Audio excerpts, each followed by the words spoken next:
Welcome to Looper Talk. I am your host, Tim Palmer. This is episode 12. It is episode 12. Right on. Moving along. Um, yeah, so this episode is called 5 Decisions That Cost You 10 Strokes. All right, so I really, on this episode, want to make sure that I don't like the corny bullshit where these golf accounts on social media or like Golf Channel. Everything is so generic, and I want to talk about hopefully some new stuff that has some substance to it.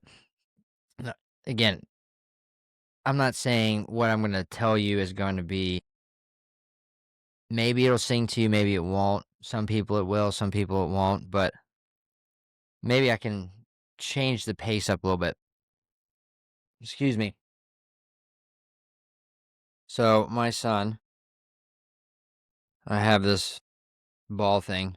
So, for those who want to know about a fun fact about me, I've been playing golf for 25 years, maybe a little bit. Well, I would even call it 26 years. And I have no hole in ones. None. That's a shame. Um, yeah, just man, I've been so close so many times. But anyways, but I have an albatross, and it's a great story. I was playing with some buddies, and we just got off of work, and I was kind of rushing, and we get to the third hole. I'm not hitting it very well. Just getting off of for caddies, they know when you carry 2 bags, 18 holes, and then you go play. Man, sometimes you're on hole 7 and you finally figure it out. Your body is adjusting. Anyway, so number 3 at Bandon Trails, it is a par 5. We played it at about 535. I hit a 3 hybrid from 272, and it was a back right pin right on this little shelf there. And yeah, Snell golf ball. Look at that beautiful piece of shit. Sorry, Snell. It's a good ball. I'm not trying to be mean, but it's all marked up. That's why it's a piece of shit. All right. Anyways, and this is the meltdown I want you to see. Look at this meltdown. It's an. It was. And everyone told me this would happen, and I'm like, "No, I'm gonna ride this out. We're gonna ride." No, I fucked up. So let's see if you can see it. Hold on. Oh, there it is. All right, so you got the first hole, nice little par, 2 putt, hit 40 feet probably. Yeah, not good second hole. Third hole, there's the deuce ball right there, right, and then the double bogey. I'm back to 1 over par.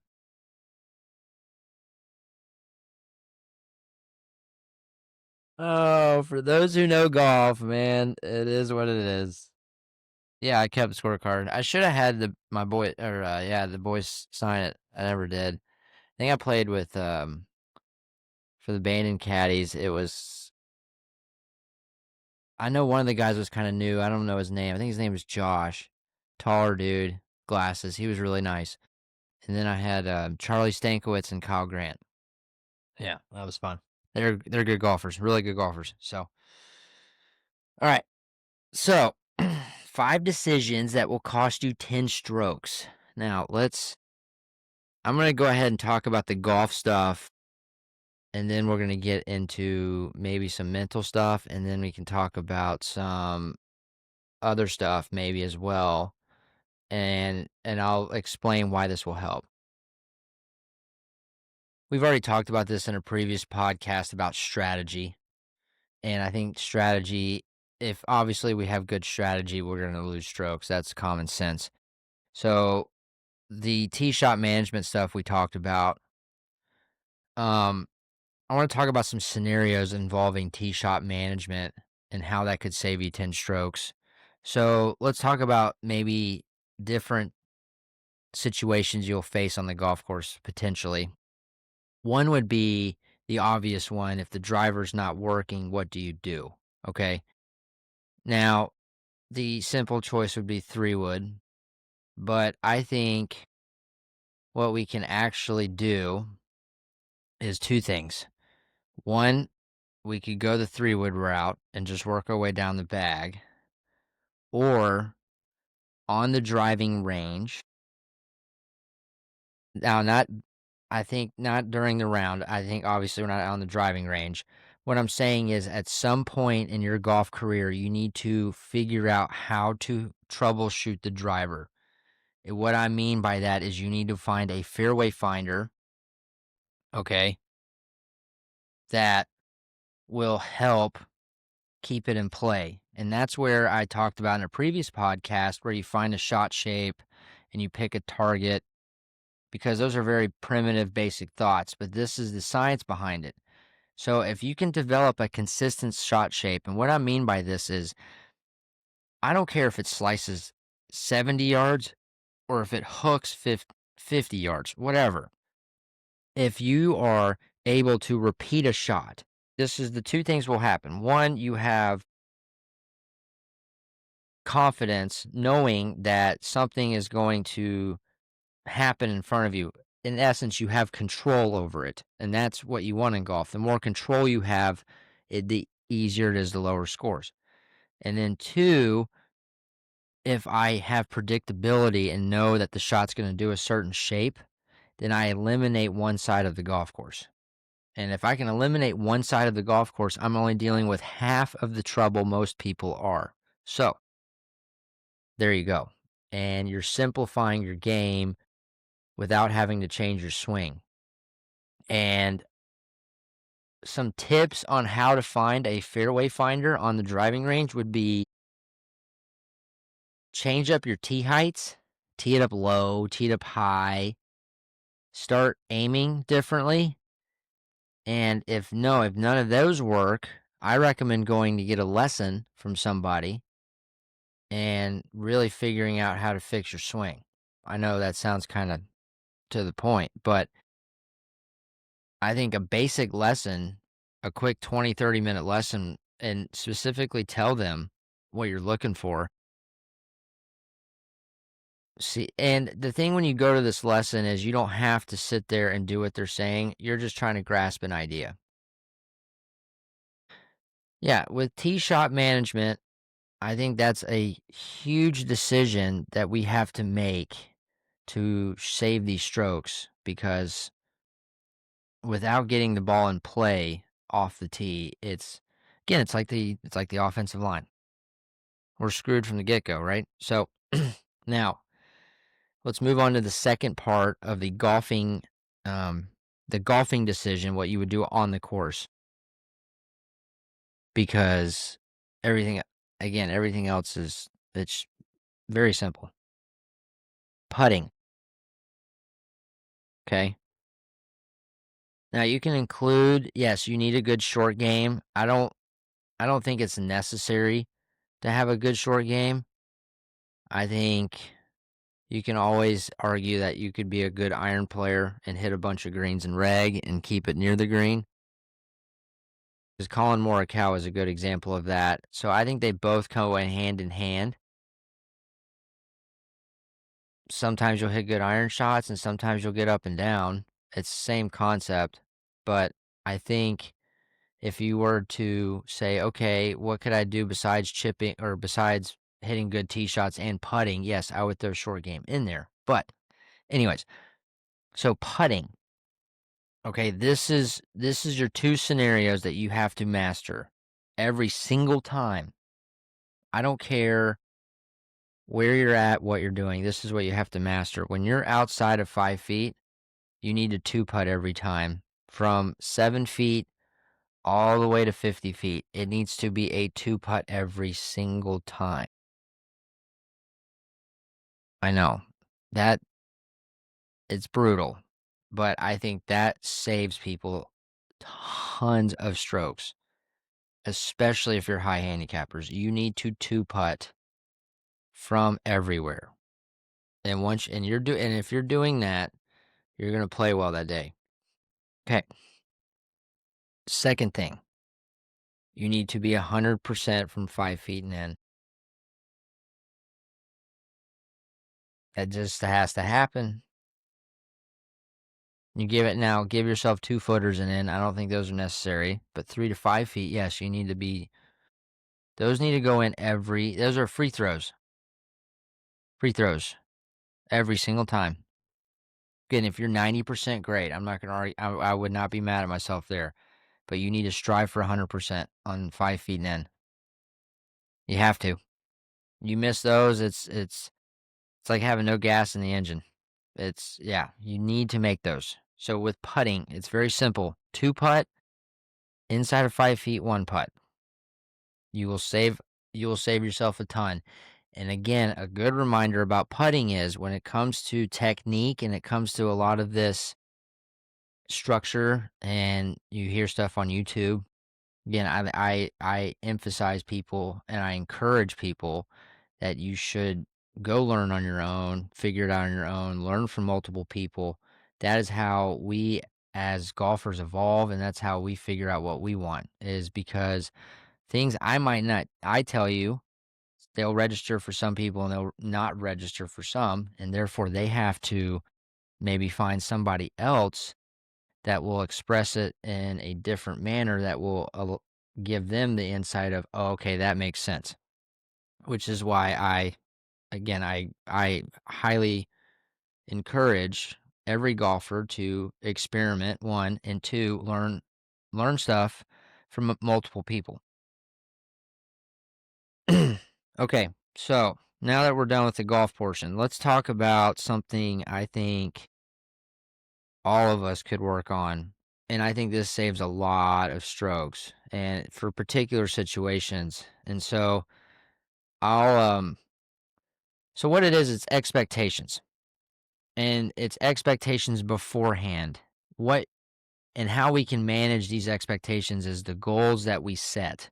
I want to get to the real part of this. I don't think it's that easy. I don't think we can just say it and then be like, "Okay, I'm going to set my expectations today," and then just walk up and think that it's gonna be that easy. Maybe if you're playing some golf with your buddies and your expectations are to have fun and enjoy the round, great. That's that's an easy day for hopefully most people. Great, good on you. I'm gonna speak to the people who are going to a brand new tournament, playing with people that make them nervous, playing a brand new golf course, uh, stuck in a slump, can't figure it out.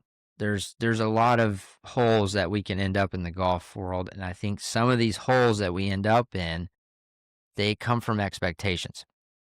And these expectations we develop through past experiences, through seeing other people do stuff, through thinking that we deserve stuff through because of the amount of time we spend on it and money. So this is what I want to emphasize for people when it comes to expectations in golf. One, the hardest thing to do in golf is to stay in the moment. That is the hardest thing to do. I don't care how good you are. At some point in the golf course, you will think ahead. You will. You can't stop that. You're not built to stop that. You should not try to stop that. You should try your hardest to train yourself to focus on the task at hand. But the reality is, this is how we need to think about our expectations.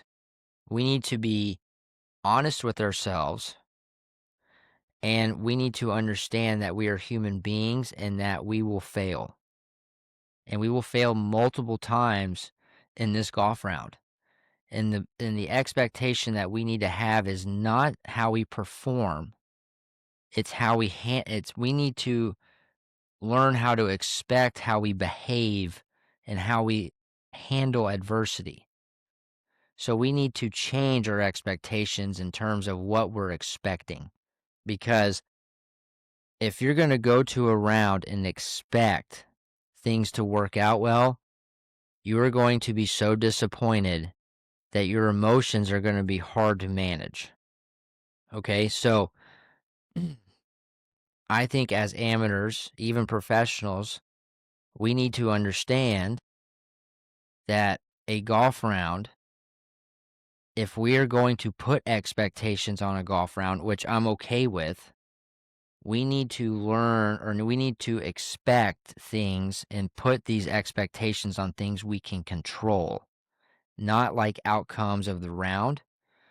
We can have expectations like, I expect to behave this way no matter what. I expect to have confidence no matter what. Or I expect to appreciate the good shots I hit today, right? So if we can shift our expectations into a more of a reality and understand that when you show up to a golf round, you are a half inch away from shanking it every single time you swing. That's the golf is you're half inch away from being a piece of shit in my mind. That's the way I say it to myself. I'm not trying to be you're not pieces of shit. No, it's it's just that's all it takes. It's all it takes. No one I don't Tiger Woods doesn't have that much control. I promise you he doesn't. He's really good salesman. Yes, he's very talented, and yes, he has a mark the size of a dime on his 8 iron. I get it. He is very good. But at the end of the day, when he hits that ball up in the air, a 10-mile-an-hour gust can shove his ball 20 yards left, and he can't control that. So we must understand that even the greatest can't control their ball. They have the best swing that creates the most predictable outcome, but at the end of the day, they still don't have full control over their golf ball. So let's keep the expectations at a spot where we can control them. And that's the decision. I think if we can make that decision, our bad rounds will be 10 shots better. Or even our good rounds could be a little bit better. But those days where you don't feel good, if you can manage your expectations and just say, hey, look, I feel like shit. My swing doesn't feel good. I'm not expecting much today. I'm just going to try to keep it together.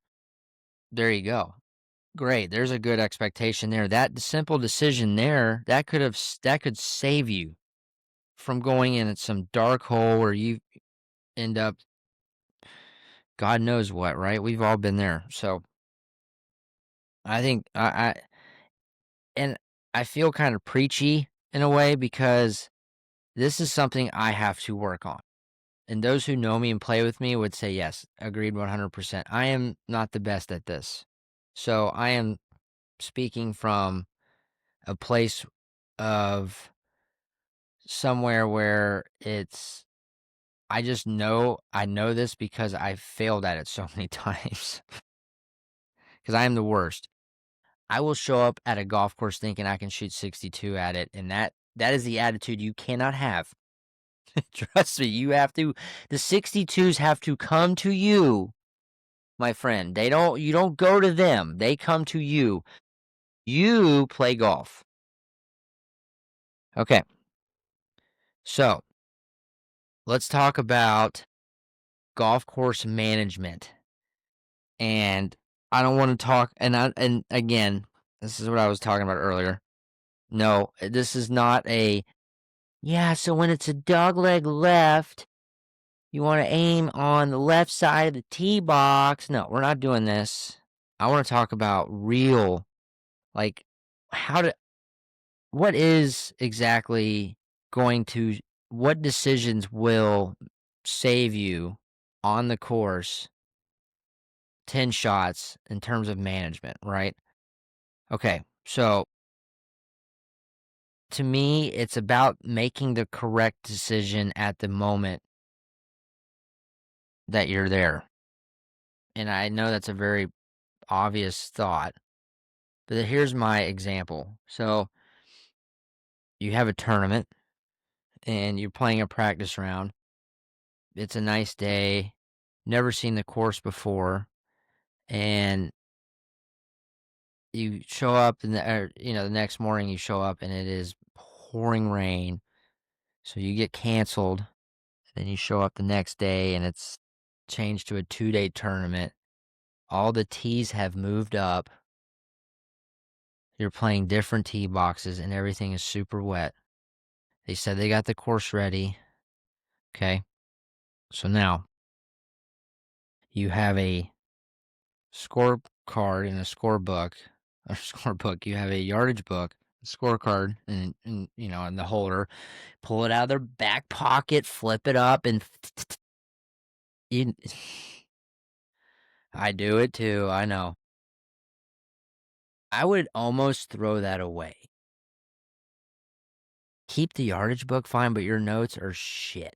They're toast. That's not the same golf course. And that's what I mean. It's your processing of what the golf management really is. It's managing your golf game for the day of. And when you have practice rounds, yes, it's revealing of the golf course. You have your notes in terms of where the easier up and downs are. Everything's laid out. You kind of have a simple idea of where the dog legs are, how sharp they are, where the hazards are, which is a comfortable tee for the drivers, yada, yada, yada. So I understand that practice rounds are great, but in golf course management, we have to be very cautious to think too far ahead. We have to really think about the day of. And so what I mean by this is for those with golf course management, I'm going to say I don't want people to get lost into thinking that when you show up to a golf hole, it's going to play the same every single time. You have to be very adaptive to the situation. And so I think in terms of golf course management, we need to spend less time and less thought on our notes on what to hit off the tee. We need to spend more time of getting to know the hole and where things are and what your maximum yardages are in certain spots. But we need to spend more time around the green to figure out where the easier up and downs are, because if a situation like that happens where you show up to a course and it's completely different than what you played on in the practice round, you can at least say, okay, if I'm going to miss these iron shots, where on the greens do I need to miss? That way at worst case, I am looking at an easy par opportunity and I can go to the next hole. And that to me is really good golf course management that's adaptive to where you will be able to use that information no matter what situation you run across. And that's why it blows me away with these caddies on tour. It's like, yeah, I understand you need your tee shot lines. That's fine. I mean, but I mean that okay. I'm sitting on a 420-yard par four. It's a dogleg left, a bunker riding up the left side. Okay, so to me, I'm thinking, all right, where's the 150 spot? Right. So I'll find the 150 area. Okay, see what that looks like. Okay, then find the 100-yard area. Okay, then you find your carry distances on that, and you figure out what the middle is to there, and you got your two options, and that's it. See that? Okay, boom, boom, boom, boom, boom. I'm done in 5 fucking minutes. Not even. Shit, 3 minutes. I'm gone. And like, what? My pro's gonna be like, yeah, I don't want the 150 spot. I want the 125 spot. It's like, okay, so let's add 20 yards then. It's, fuck, dude. Come on. If anyone had me as a caddy, I would be like, why are you asking me shit on the tee shots? Have you played out here before? You did in the practice round? Okay. If you haven't, fine. We'll talk about it. I'm totally fine. But if they have, like, what do you need from me? We're going to be bomb and driver most of the day, anyways. What's the point? We want to get as close as we can. But if we can get the percentages right around the green and we know where the misses are, then I'm not stressed out all day. And then I know where my green light situations are. Remember, we talked about that during the podcast, and then bam. So, in golf course management, spend more time figuring out where the easy up and downs are and understand that your golf course management needs to be adaptable. You cannot get so convinced that a golf course is going to play the same way every time. You need to gather the information from the course the best you can and then understand that the information that you really need to retain is information that's going to help you regardless of the condition of the weather. But stuff like tee shots, that's maybe lines. Okay, that makes sense. You need to know tee shot lines, but you don't need to necessarily know what club you're going to hit. Does that make sense? Yeah.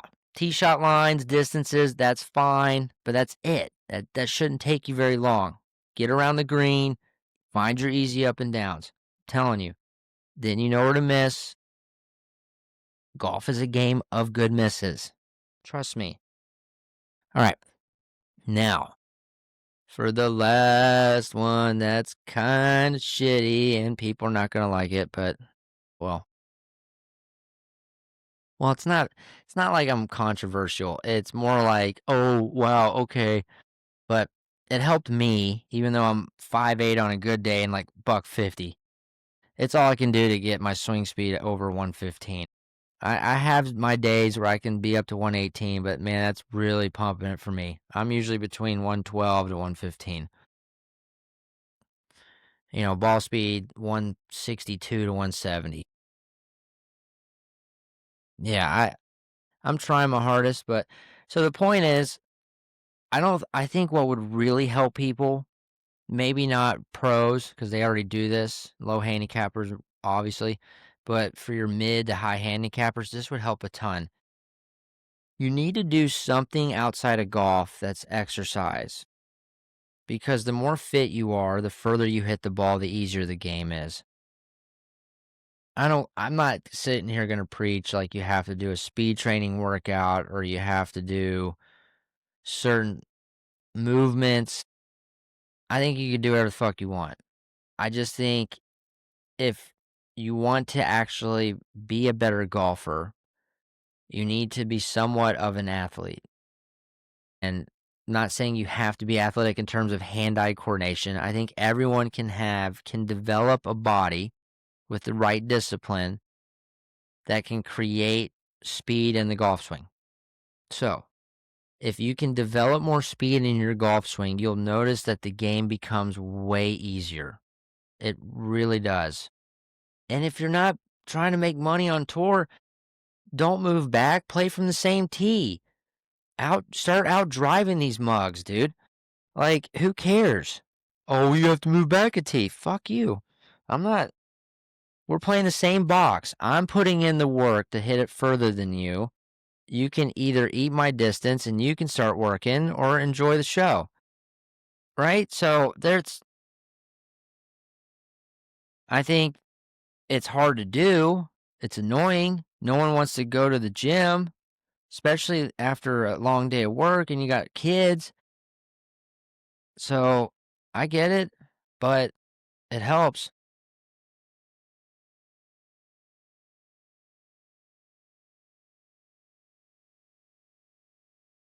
It really helps. But all right, so let's go back over it. We talked about what tee shot management, putting, right? And the tee shot management is, I think we talked about this with same with golf course management, but the tee shots is we need to find a fairway finder. Like we have to find a fairway finder with the driver. I don't care if you sit out there for hours. That will help you a ton. You need to learn how to hit the driver. And if the driver's not feeling good, you can always keep going down the bag until you get good. There's nothing wrong with that either. Don't feel like you have to hit driver, but when you're on that driving range, get that feeling of that driver and start panning out fairways, some make believe fairways, and then you can start testing your mental game that way. Putting, very simple. You need a 2-putt every green, and if you're inside of 5 feet, it needs to be a 1-putt. I don't care how you do it. Putting is an art. Figure it out. 2-putt every green, 1-putt inside of 5 feet. Every putt inside of 5 feet, you need to be 100%. Okay, expectations. So the expectations, what I was reiterating about that was it's okay to have expectations, but to me, we have to focus on the expectations we can control. And there's nothing wrong with thinking that you're capable and that you should have the ability to expect certain things from yourself. But the reality is you are a human being. And so with our expectations, we need to learn how to we need to decide to pick our expectations accordingly, because those expectations really can, I think, help with your emotions and help with your outlook of the round. Okay. And then with golf course management, like I said, I think this kind of ties in with the tee shot management in a way. I want things to be very much focused on the moment of and not think so far ahead. And with golf course management, we need to spend more time on around the greens, figuring out where the easier up and downs are. And on the tee shots, we need to figure out just the general idea of where the fattest part of the fairway is and what the hole layout does. But in terms of picking clubs, we should wait until we show up at that moment. So, and then the last we talked about was exercise outside of golf. And I believe, again, if you can hit the ball further, golf is much easier. It's one, you have shorter distances to the hole, which means you'll have a shorter club into the hole, which will more than likely be a scoring club. 2, you can talk shit to your buddies, and that, I think, I hate, it's kind of funny, but I think that really does provide confidence. And also, I think it gives you more opportunity to travel and play better golf, because you're a long enough hitter to where multiple golf courses then become in your favor to have scoring clubs in. So,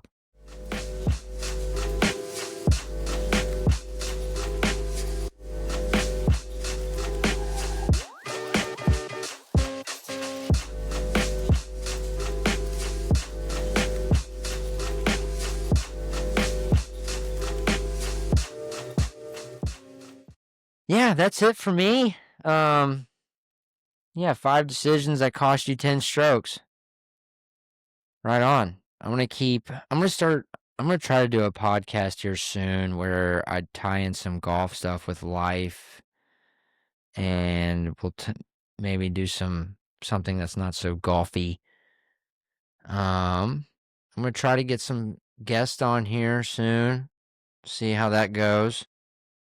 That'd be exciting for me. I'm going to have a good buddy of mine, a caddy, and another good friend of mine works out there abandoned. So that's what I want to do, is have a lot of guests on and do all that. So, but anyways, for those who tune in, who support me, thank you again. Another episode of Looper Talk, and yeah, we'll keep the show rolling. And so, yeah, don't forget, lighten your bags, 200 a strap. All right. Thanks again for listening. Have a good night. Talk to you soon.